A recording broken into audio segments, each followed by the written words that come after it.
আপনাদেরকে বলে বুঝাতে পারবো না। তারা যখন আমাকে ধরে নিয়ে যায়, আমার চোখ হাত বেঁধে আমাকে অমানসিক নির্যাতন করে তারা গাড়িতে উঠিয়ে তারা আমাকে নিয়ে যায়। 16.5 ঘন্টা পর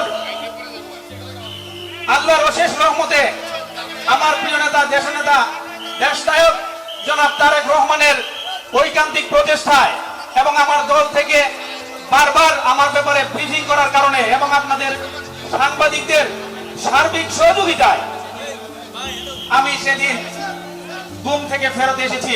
আমাকে 16.5 ঘন্টা তারা আমাকে নিয়ে বিভিন্ন ভাবে আমাকে মেরে ফেলার চেষ্টা করা হয়েছিল।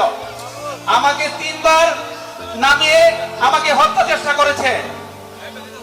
তারা আমাকে মেডিসিন খাইয়ে দিয়েছে। তারা যখন নির্যাতন করে তখন আমার গলা শুকিয়ে একদম নাভি পর্যন্ত শুকিয়ে যেত।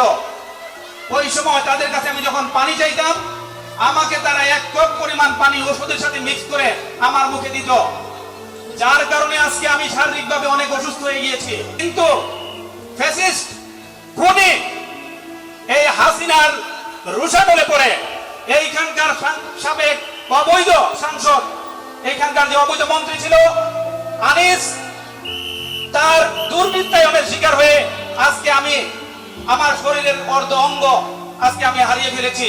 আমার শরীরের শক্তি নষ্ট হয়ে গিয়েছে। আমি ফেরত এসেছি শুধুমাত্র আপনাদের এই কসবা আখাউড়ার জনগণের পাশে থেকে কসবা আখাউড়াকে একটি আদর্শ নগরী হিসাবে গড়ে তোলার জন্য আমি এসেছি। আমার বাকি জীবন আমি আপনাদের সেবায় নিয়োজিত থাকবো ইনশাআল্লাহ। ব্রাহ্মণবাড়িয়া থেকে আহসানুল হক নয়নের পাঠানো তথ্যচিত্রে নিউজ ডেস্ক, বাংলাদেশ আমার।